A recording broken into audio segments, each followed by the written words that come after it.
Hello, good afternoon, everyone. Thank you so much for being here today. It's wonderful to have you all with us. My name is Carrie Young, and I'm the Director of Major and Planned Giving at KNKX. I've been in philanthropy for over 16 years in the South Sound and have been able to see firsthand a community transform because of creative giving vehicles like the one we get to talk about today. Many of you know the KNKX story, but I wanted to run through some of the high points just in case you're newer to the station. KNKX is the place to get great jazz, blues, local, regional, and NPR news. We've been in the community for over 55 years. We've been an independent radio station for 4 years this month. And in our independence, we've been able to better focus on the region that we serve and be more committed to the issues in our area. During this pandemic time, we've shifted to virtual music events, virtual news conversations, and covering more topics that are urgently affecting our communities today. Now, this might sound easy, but KNKX does have the largest radio footprint in Washington state. We have we have 12 radio signals and cover from the Canadian border to Oregon and from the mountains to the ocean. It's phenomenal. But the truly phenomenal thing about KNKX is that 68% of the support for KNKX is from listeners. And of those 68%, people give in all kinds of ways, from vehicle donations, monthly donations, IRA distributions, stock gifts, and of course, the topic of the day, donor-advised funds. Now, some logistics. You may have seen this in the chat, but currently we have everybody muted with your video off for our time together. However, please use that chat box to communicate with us. We'll have time throughout the presentation for questions and some time at the end as well. We won't associate names with the question, so please don't be shy. Ask any question you like. And if you're new to Zoom, the chat box can be found at the bottom of your screen. Now, it's my deepest pleasure to get to introduce our presenter for today. Evelyn Ryberg is the Senior Director of Philanthropic Services for the Greater Tacoma Community Foundation, also known as GTCF. Evelyn joined GTCF in July 2014. As the Director of Philanthropic Services, she helps clients articulate and advance their highest aspirations for self, family, and society through philanthropy. She also serves as the Principal Liaison with professional advisors, providing strategies for charitable giving in financial and estate plans for their clients. Evelyn holds the Chartered Advisor in Philanthropy designation from the American College of Financial Services, which provides tools and knowledge to bring philanthropic vision to reality. Prior to joining GTCF, Evelyn's career was in the financial services industry, including over 8 years as a vice president and private banker with the wealth management divisions of Fifth Third Bank and JP Morgan Private Wealth Management. Evelyn enjoys presenting to the community and groups and professional organizations about the power of philanthropy, and often does seminars on legacy planning and charitable giving strategies, just like she's doing today. She is 2164 certified, which enables her to serve as a facilitator for multi-generational family conversations involving family philanthropy. She is the member of Rotary 8 Club in Tacoma, Tacoma Estate Planning Council, South Sound Planned Giving Council, and she serves on the board of Leave 10, which is this cool, newer philanthropic organization promoting the concept of leaving 10% of one state as a charitable legacy to positively impact our communities for generations. I am convinced that Evelyn does not sleep. Evelyn's goal is to enhance the quality of life in our communities through philanthropy. Evelyn, it's so wonderful to have you with us today, and thank you for your time and effort on this presentation. Well, good afternoon. Thank you so much for inviting me to be with you today to share tools and techniques for impactful giving using donor advised funds.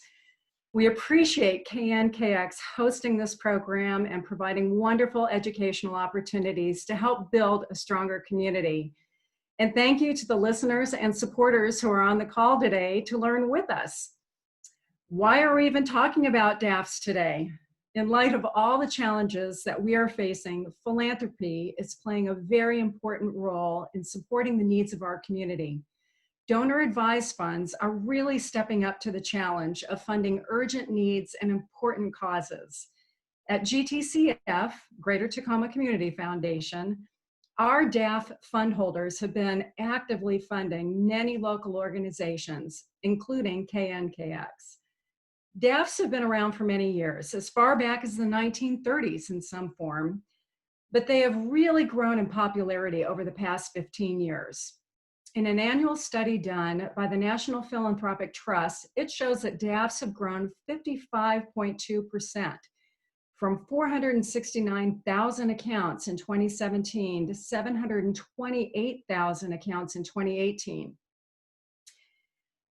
That's a change, again, of about 55.2%. Total contributions to DAFs went from $30.9 billion in 2017 to $37.12 billion in 2018, a change of 20%.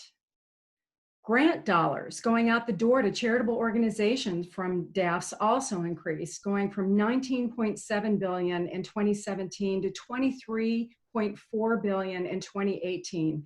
That's a change of almost 19%. And I'm sure this year, these numbers will grow exponentially.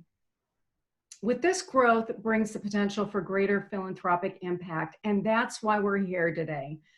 We hope our listeners will learn new ways to become more impactful with their giving, and DAFs can be a great tool to achieve this. Carrie, KNKX has been a recipient of grants from DAFs. How has that impacted your organization? Wow, that is an excellent question, Evelyn, and one that almost gets me a little emotional. We've been in the pandemic operations for about 7 months now, and that includes working from home, no in-person meetings, and no wonderful KNKX in-person events. Our usual way of functioning has gone by the wayside. However, KNKX has seen a large increase of donor-advised fund distributions during this time. It's been amazing seeing that support come through in this way. I can't help but think that since we entered pandemic time, which is a new time zone, just so you know, everything goes faster and slower all at the same time, that how wonderful it is that people are still able to give, like usual or greater than usual, when things are so unknown for nonprofits like KNKX. So the impact is literally what you hear on the airwaves and see us doing in the community. From the creation of podcasts like Outsiders, Take the Mic, and Transmission, to the jazz that can carry you away during these intense times. Donor-advised funds also help us to explore this unknown time that we're embarking on. Virtual events, virtual conversations, making radio happen from home, and connecting with our community in different and creative ways. Donor-advised funds help us to do all of those things and more. Oh, that's absolutely wonderful. Thank you for sharing that. So let's dig into what are donor-advised funds and talk about how they work. So a donor-advised fund, we call them DAFs, so you'll hear me refer to them as DAFs throughout this presentation. A DAF could be best described as a charitable account. Some refer to it even as a charitable checkbook, although you don't actually get a checkbook. But that charitable account provides simple, flexible, and efficient ways to manage charitable giving. The money or assets that go into a donor-advised fund become an irrevocable transfer to a public charity or sponsor with the specific intent of funding charitable gifts. This public charity serves as the administrator of the DAF, and GTCF is considered a public charity and is an authorized administrator of DAFs. There are other organizations such as Fidelity, Vanguard, and Schwab that have charitable arms that are also administrators of DAFs. So let's touch on how a DAF works. And I've got an illustration here that maybe you can follow along with me. You make an irrevocable contribution from your personal assets. Again, assets can include cash, stocks, or other investments, and real estate even. You immediately receive the maximum tax deduction allowed by the IRS. You can name your DAF account any creative name you'd like, or it could just simply be a family name. You would name the advisors to that account and any successors, which could be family members, it could be grandchildren. Your contribution goes in a donor-advised fund account, which we manage, or in some cases, your financial advisor can manage. The assets that are in the DAF are invested for a period of time they remain in the fund. We manage those funds in a way that aligns with the donor's giving strategies and time horizons. You can even endow your DAF, which means the funds will be invested to last for many years to perpetuity. So it will continue to grow and generate more charitable dollars for distribution. So on your own timetable, you can recommend grants to qualified charities and nonprofit organizations. And those organizations can be local, regional, national, and even international with proper vetting. So many people say, well, if I open a fund at the community foundation, do I only have to give to organizations within Pierce County? The answer is no. You can give basically all over the world if you'd like. Now, there are a few restrictions involved with donor advised funds. You cannot make a grant to an individual. You cannot receive any personal benefit from grants made from a DAF. One example is that you cannot make a grant from your DAF and receive like a membership benefit in return, such as a zoo membership or an art museum membership. You can't use your DAF to pay for gala tickets and get a table for 10 in return. You cannot direct a grant distribution from your DAF to reduce an enforceable pledge. You would really want to discuss any restrictions with your DAF sponsor.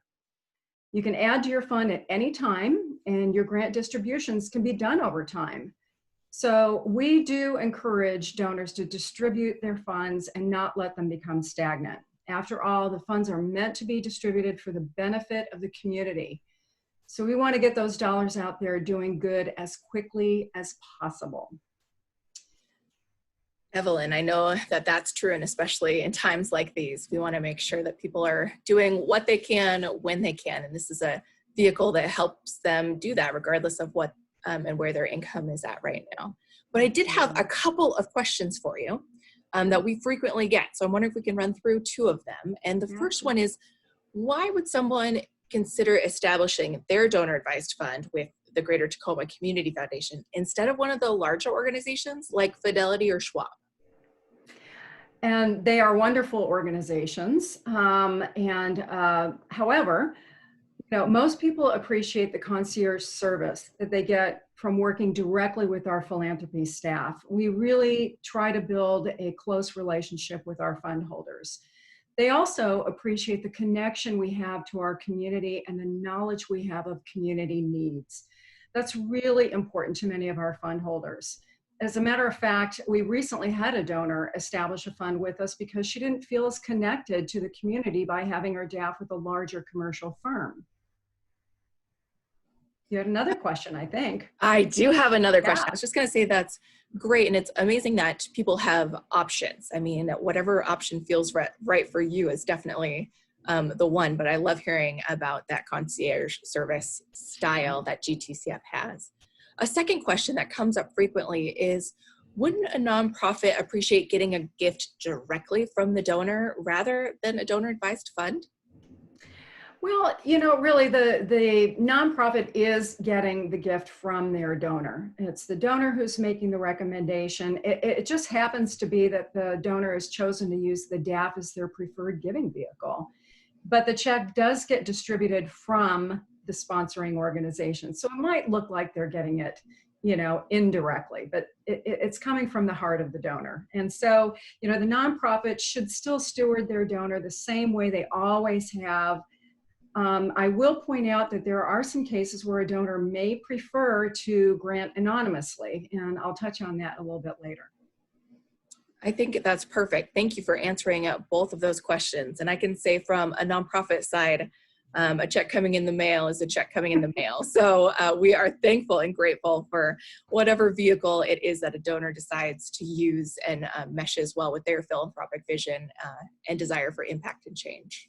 That's great. Absolutely. Well, let's continue and talk a little bit more about the benefits of a DAF and start right off with low cost. Most require a very modest amount to open. At Greater Tacoma Community Foundation, we require a minimum of $10,000. Some organizations may be more like around $5,000, but there are others that require actually quite a bit more.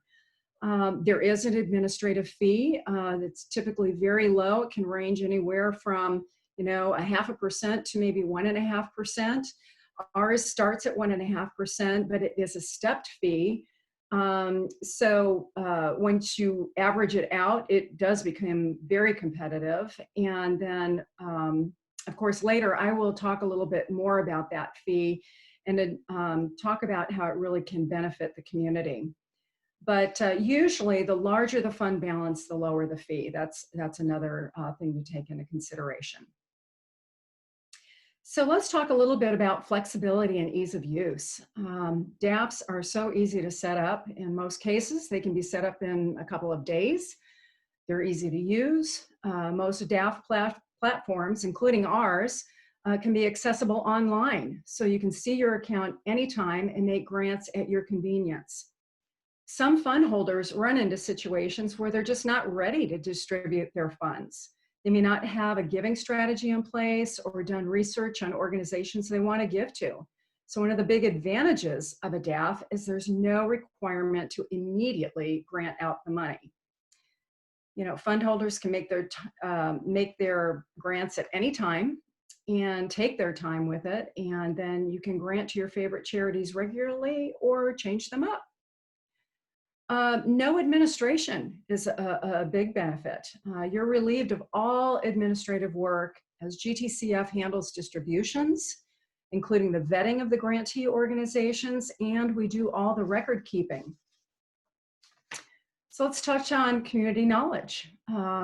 We just mentioned that partnering with GTCF gives you insight into community needs and giving opportunities. We provide grant-making assistance to those who need it. However, many of our fund holders are quite capable of making their decisions on their own. You'll also find greater tax benefits. As previously mentioned, donations to DAFs are tax deductible within the extent of the law and may reduce or even eliminate capital gains depending on what you're donating.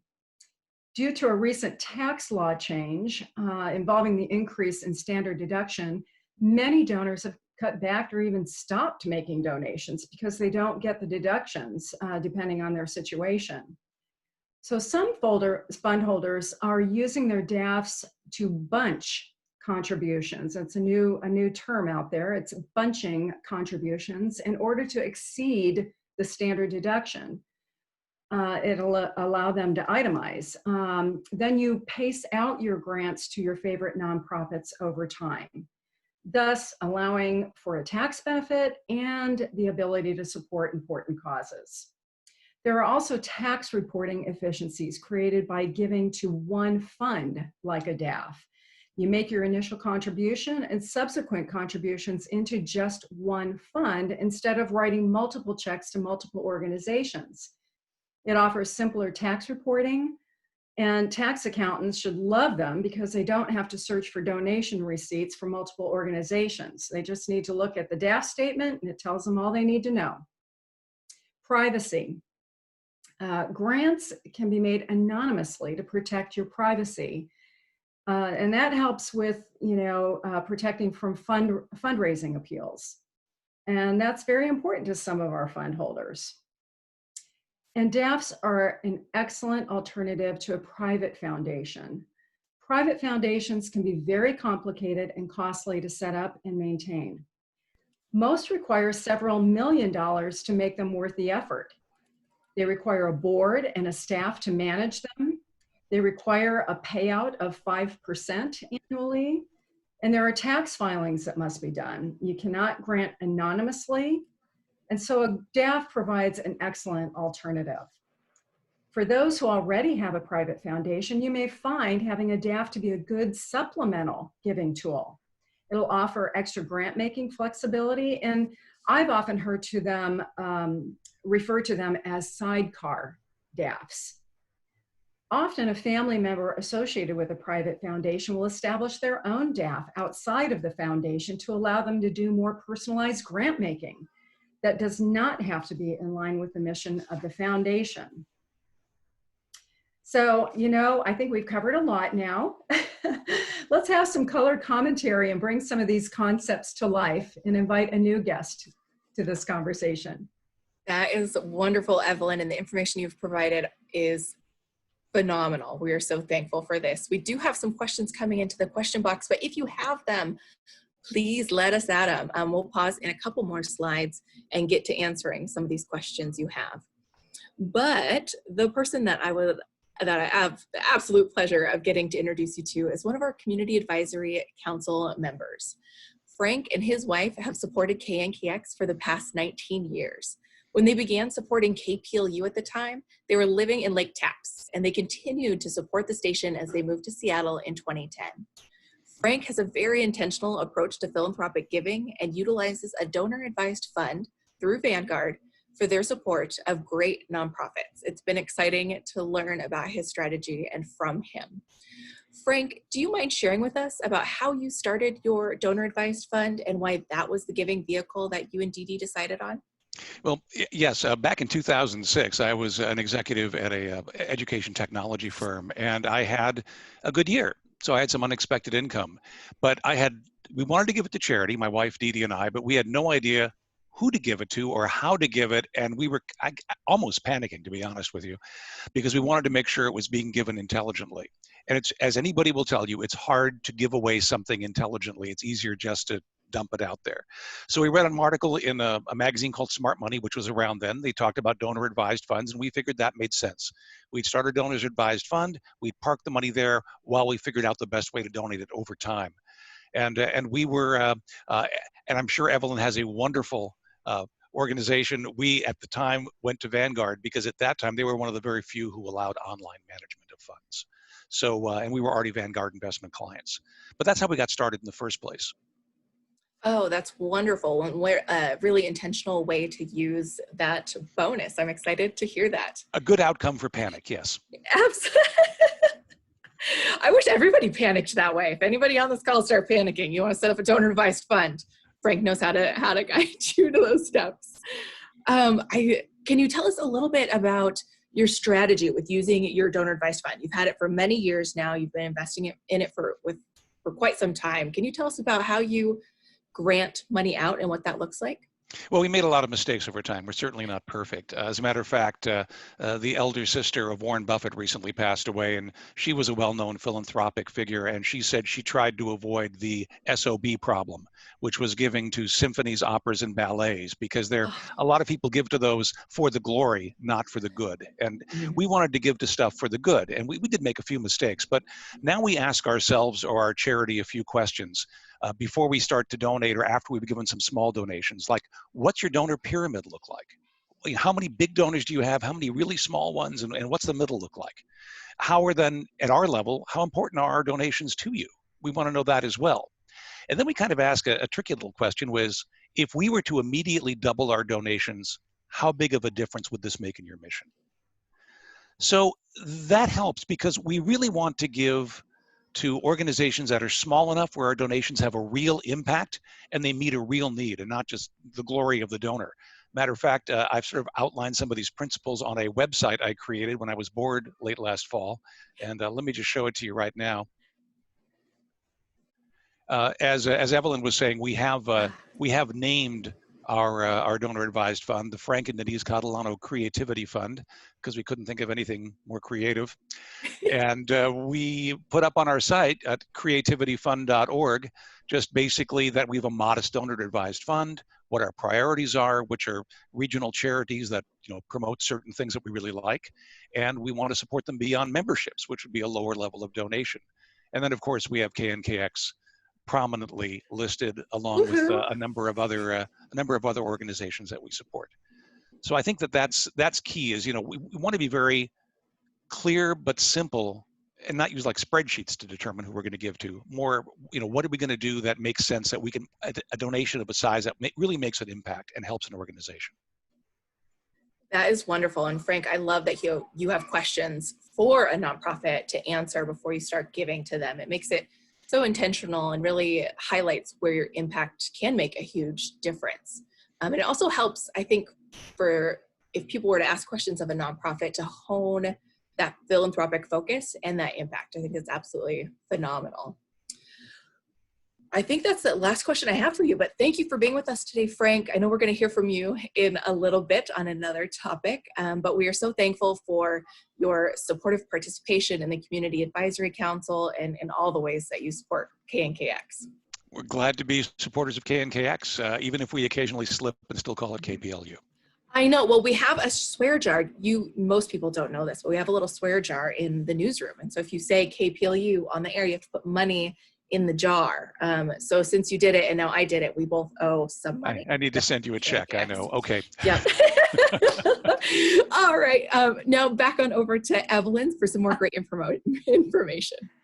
Well, thank you for sharing your experience, Frank. I absolutely love what you are doing with the website. Now, that's a very sophisticated thing to do. I would say probably the majority of our donor advised fund holders do not create their own website, but that is incredibly inspiring, and I love the idea. And I will be sharing that with some of our other fund holders. I think it's terrific. So thanks for sharing. And, you know, there are a number of situations that frequently bring donors to donor advised funds. Liquidity events tend to be a very common reason to open a DAF. There may be an estate settlement, a business sale, a property sale, or like for Frank, a bonus. But we recently, you know, had a situation where a commercial building was donated to GTCF through an estate settlement. We were listed in the will. We accepted the building and sold it using the proceeds to fund a DAF, which the remaining family members were able to serve as advisors. And that fund since then has made amazing, generous contributions to our community. The sale of a business will generate a lot of liquidity and a lot of taxes. One of our fund holders sold their business and with the help of really savvy financial and legal advisors, established a charitable lead trust, which funded a donor advised fund at GTCF. The strategy helped avoid estate taxes for our donor.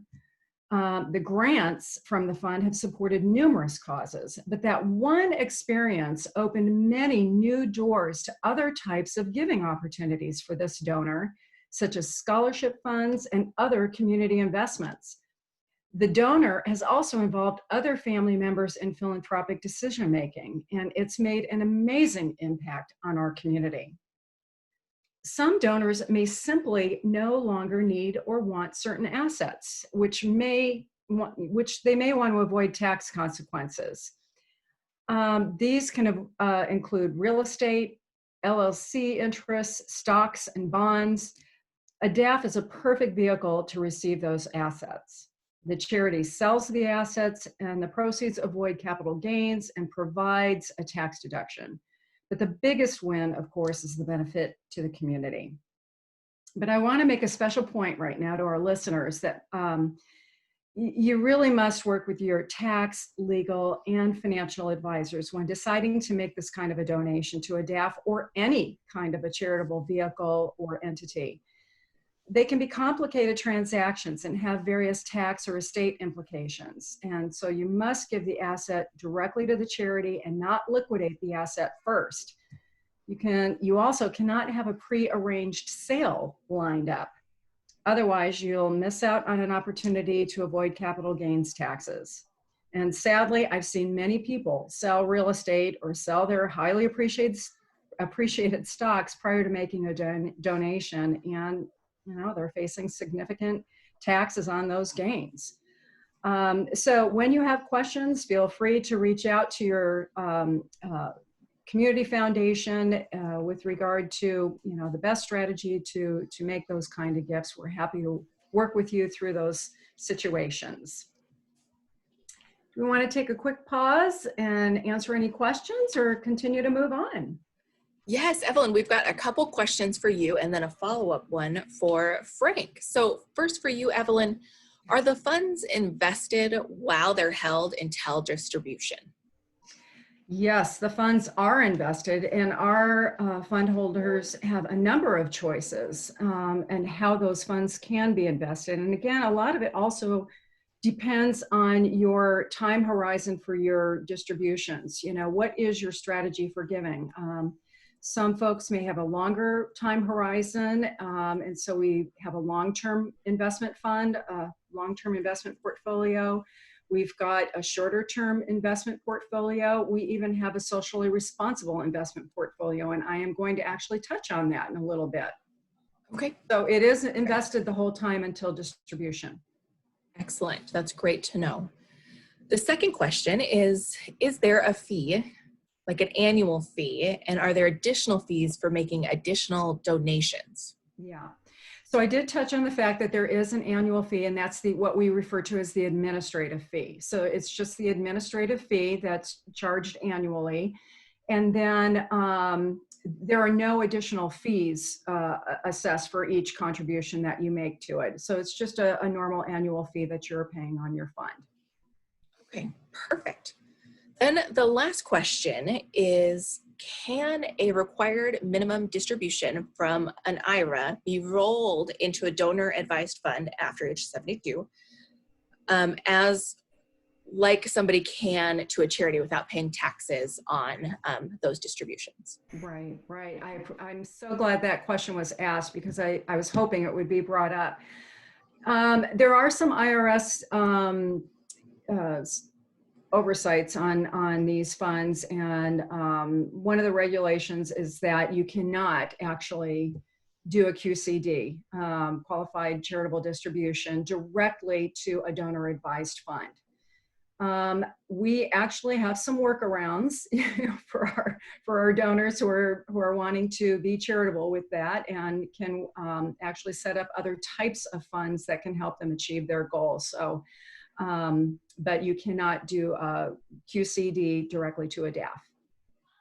Okay, perfect. And then I've got a last minute one that just got added in before we head to Frank. Can a donor advised fund be used when giving via a match platform such as Benevity? Yes, we have allowed donor advised fund holders to do matches.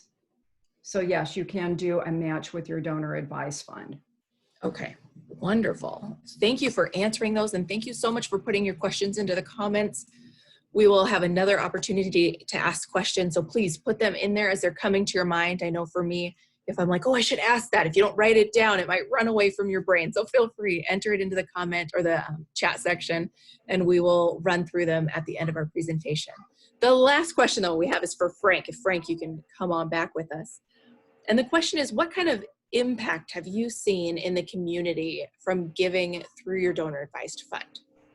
Well, that's interesting because there have been different impacts, including some I didn't expect. First off, one reason we established the Donor Advised Fund was to support charities on a regular basis that we want to give to annually on an ongoing basis as opposed to one time. So it's been satisfying to see like Ballard Food Bank, which we support, has been able to grow, not just from our donations, but from others. And we've been in touch with them, and they've been able to increase their services, become more of a support for people who need their services, and they're moving into a new facility. So that's some contribution. Another, of course, is KNKX became independent. So I would call that a win. I would call that a win. And the one unexpected thing is I was surprised a couple times when I had been contacted to be asked if our grant that came through the Donor Advised Fund could be used as a challenge grant for other contributions. And I said, absolutely, we'd be very happy to do that. But Earshot Jazz, which we've supported during the pandemic, King FM, and some others have used them as challenge grants. So that was a surprise, and that's kind of a nice thing. Absolutely. And Frank, that's such a good point to make, is those challenge dollars do inspire others to make that a similar impact. People who support and love the same thing that you're supporting, coming alongside and making an even bigger impact together. So thank you for answering that question. And I think now, Evelyn, we're going to toss it back to you. Great, thank you. So we're going to just address some of the characteristics of donor advised fund holders. So with our next slide, we'll just kind of go along with some of those characteristics. DAF fund holders typically have a strong commitment to consistent giving and have been giving over their lifetime. And they will likely continue to give regularly with their DAF. You'll often find fund holders to be of pre-retirement or retirement age. These folks have worked hard and have made their money, and now they want to be more charitable. And they also tend to volunteer more. Some fund holders are simply sharing their good fortune with causes they care about. These are the folks that want to pay it forward. They're thinking about legacy. And I would say these are the donors we work with the most. And many are referred to us by their professional advisors. So we have a very strong relationship with our professional advisor community who feel that these are really valuable tools for their clients. More younger people are taking advantage of DAFs. The younger generation is becoming more connected to issues around them and are wanting to utilize various methods of supporting those issues. We recently had a younger couple establish a new fund with us with some of the sale proceeds of a home they sold in Seattle. They made more money than they expected due to the hot market and moved to a less expensive home in Tacoma. And they felt very fortunate to be able to use some of the funds towards charitable give back. And I'd say that's generosity. People who are interested in realizing a greater impact through their philanthropic giving are often DAF users. These are individuals and families that want to be very strategic and intentional with their giving. They educate themselves on important topics and issues, and they may give to organizations seeking systemic change and are more focused on advocacy. Again, we can work with those fund holders to identify organizations that align with their interests. DAFs are a wonderful tool for families to educate and encourage the next generation to embrace charitable give back. It helps the next generation better understand their elders' charitable values so that they can honor their legacy when they're gone. Younger families enjoy getting their kids started in philanthropy at an early age. We have a fund holder that has 6 kids in the family, and each one gets to choose a charity to give to every year. They spend time researching and visiting charities and going on site visits, and it's a really fun experience for them, and it builds future philanthropists. So I think we're going to meet up with our next guest.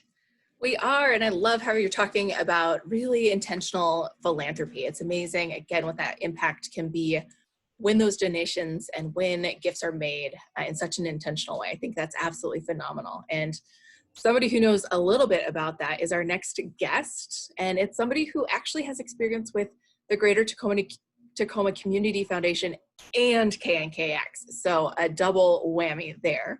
Rick has been supporting KNKX for the past 19 years as well. I don't know how we got 2 that have both been in with us for 19 years, but the odds are amazing.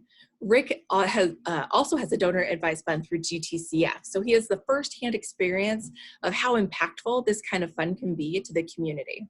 Rick is a lifelong musician and devotee to symphonic music, and he spent 20 years in broadcast journalism, working for radio and television stations in Washington, Oregon, and Idaho. So he's truly one of us, which we love. He and his wife, Sue, live in Gig Harbor, and we are thrilled to have you with us today, Rick. Well, thanks, Carrie, and hello, Evelyn. Hello, everybody else, and Frank. Let me begin with a bit of a disclaimer. We're not major philanthropists by any means. I would say that remains an aspiration, I guess. At this point, both my wife and I are fully retired, but still quite interested in community service and participation. So we're active volunteers, and I like to think of ourselves as community investors. Back in the day when we were working full-time, we typically made a number of relatively small donations to various causes, public radio and television among them. We both served on nonprofit boards, which typically require, or maybe I should say encourage, larger contributions annually. But our giving practices, both in terms of causes and amounts, were pretty consistent year to year, but not a large total. And I don't think we had anything like a strategic plan to our giving. At some point along that pathway, we began to think about how we might continue or even increase our giving to causes we care about. That's a term we use at the foundation, when we were no longer working and when our income presumably would be less. So that led to our discovery of donor-advised funds, also to our introduction to Evelyn and her team, which I have to say is the real highlight of the whole deal. Our intention was to begin to build the principal in the fund while we were working, anticipating that it would grow, the principal would grow, both through additional contributions and appreciation. As we heard, these are invested assets. In our case, we used gifts of appreciated stock shares to launch the fund and for several subsequent contributions. So in terms of the tax implications, I guess it was doubly advantageous. We avoided any potential capital gains taxes on the sale of the stock shares. And we received an income tax deduction based on the value of the shares contributed. Pretty standard approach. I would say it's worked as we envisioned. The fund has grown over time.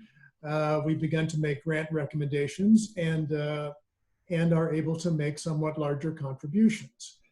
Evelyn mentioned the concierge service. I would say that the team at the foundation helped us begin to think more strategically about philanthropy. And although grant recommendations are not limited simply to local causes or organizations, the awareness and the insight of the foundation staff about our community, I think, is a real value add in this process. I'll mention one other aspect. There was a question about matching gifts. This plays into our current giving practice. The last company I worked for has an employee matching gift program that is available to retirees, and I am one. I still think it's an amazing benefit. There's an annual limit on the match, but we've been able to request matching dollars for gifts made from our donor-advised fund using a documentation of gift and requesting the match. And it's really been nice to be able to leverage our gifts that way. Anecdotally, this is my giving for glory story, apparently. I'd not heard that term before, Frank. When KNKX launched the capital campaign for the new Tacoma studio, Carrie and I were chatting. She was chatting. I was negotiating for our name on a pillar. Pleased to say that I convinced her that that our gift from the donor advised fund plus the matching gift was pretty close to the minimum required for name recognition. Not that that's very important to us. It was just kind of a little fun wrinkle of the whole thing. So all of which is to say, it's worked very well for us. The Community Foundation is a good partner.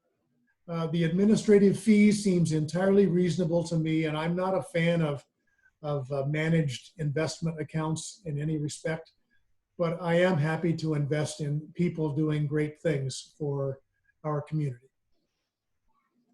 Thank you so much, Rick. You have my heart feeling all the warm, fluttery things, and especially thinking back to our conversation where you were in hard negotiation mode. I think back to that and smile often. So thank you for sharing your experience with GTCF, what you have done and how intentional acts have grown with your time with them, and some of the impact that you've seen in the community. We're so thankful to have you as part of this KNKX community and to have your name in our new home in Tacoma. And thank you, Rick. We just love working with you and Sue, and you're just wonderful partners, and we appreciate all you do for our community. So thank you. Thanks, great story. Thanks. So I think what people really want to know is how a DAF can make a difference in the community. And what I'd like to say is it's you that is making a difference in the community. The DAF is just a tool to help make it happen. So let's talk about how you and your DAF can make a difference in our communities.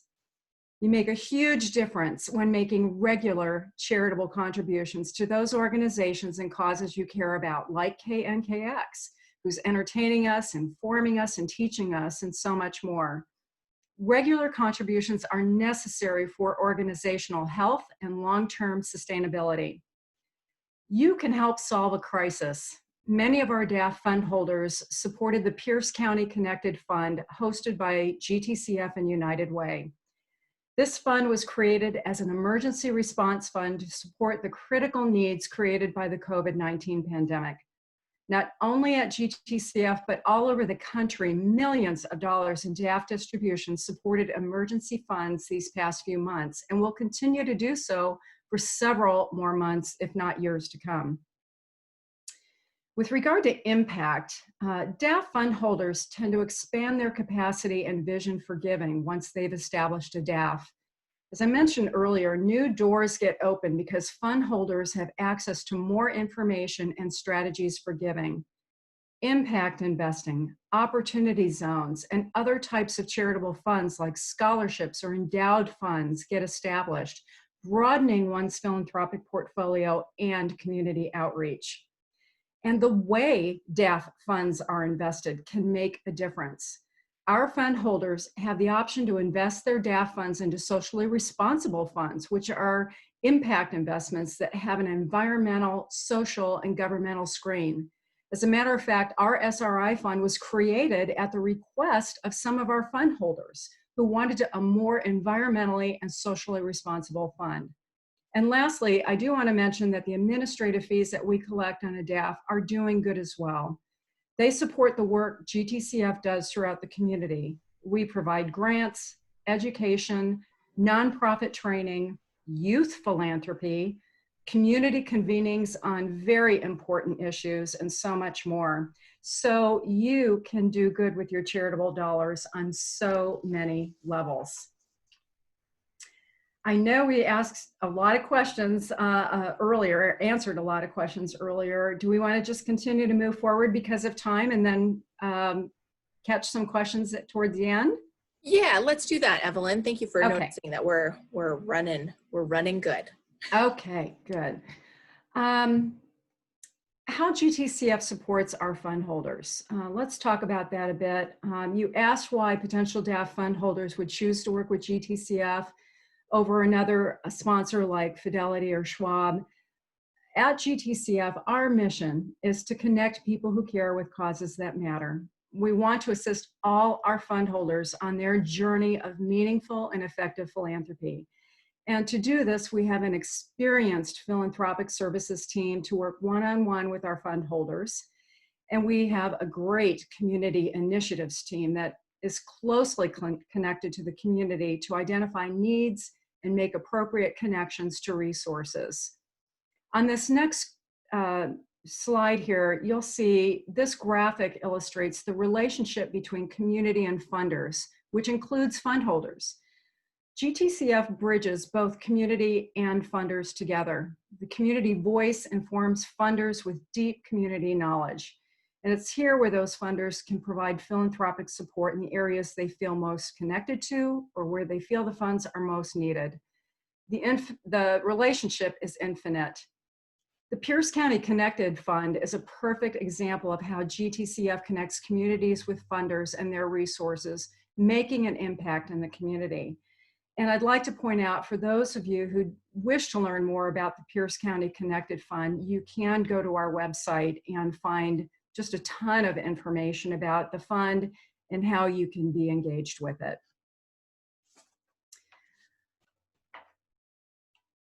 With the idea of connecting community for generations to come, I'd like to introduce the concept of Leave 10.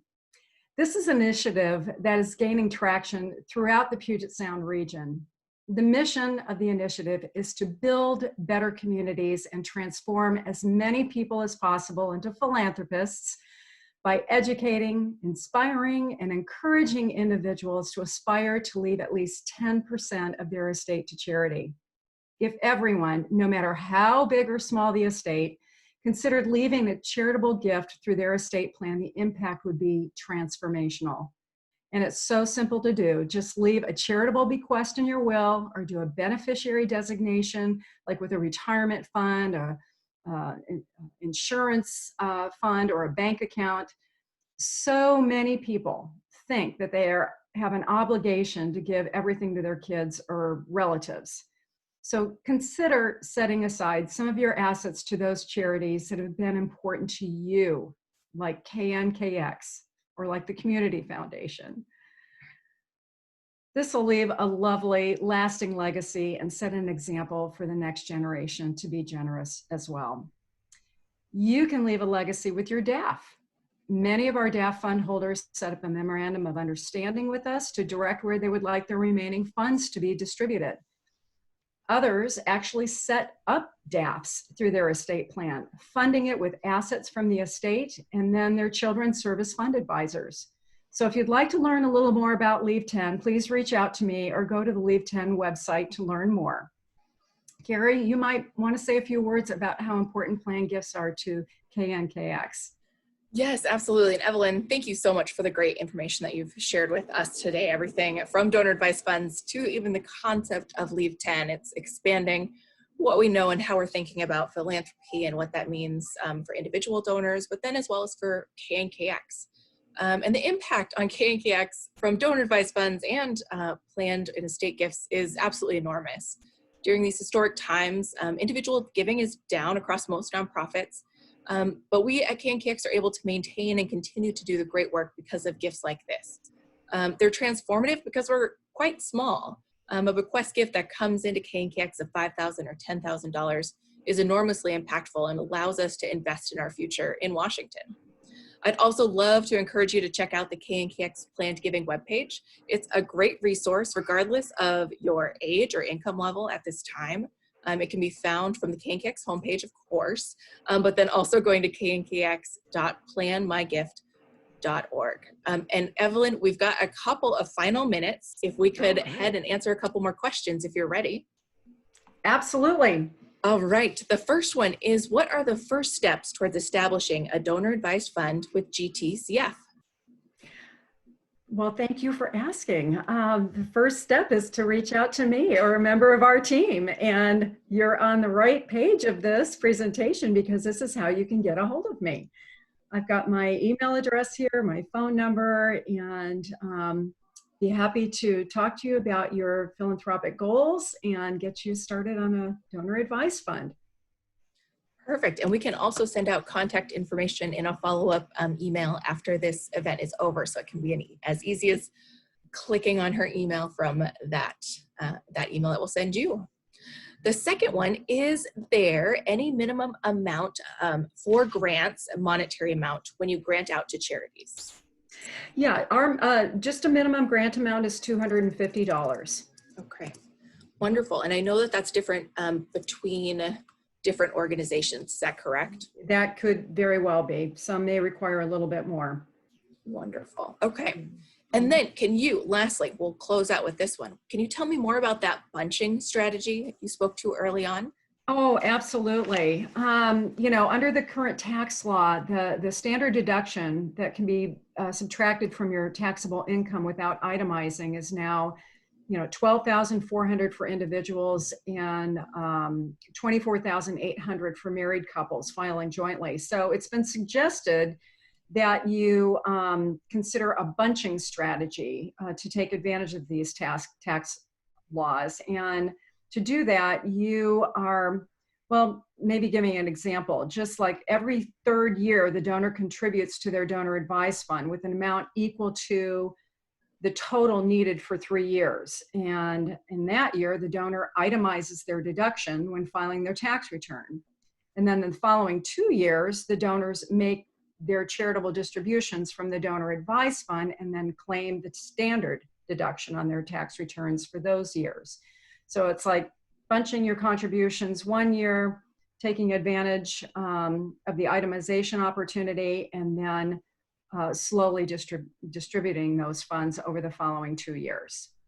Oh, very interesting. I've heard from a number of people that that's a strategy that they're utilizing right now too. So it seems to be something that's coming up more and more frequently as we get into these new tax laws. Good strategy. And yes, good strategy, which I love. Well, I want to be very conscientious of time. It's a beautiful sunny day, and some of us have something, great little concert to run to. But thank you so much, Frank, Rick, Evelyn. It has been an absolute pleasure having you here with us. Thank you for all of your support, encouragement, and guidance here at KNKX. Thank you for guests who have been here who asked questions. If you have additional questions that pop up, or maybe tomorrow one rolls through your head, please give myself or Evelyn an email, reach out. We're happy to talk to you about any questions that you may have. And please have a wonderful rest of your day. Thank you for being with us. And Evelyn, I'm sure we'll see you virtually again soon. And thank you for having me. I really enjoyed it. Of course. Thank you. Bye, everybody. Bye.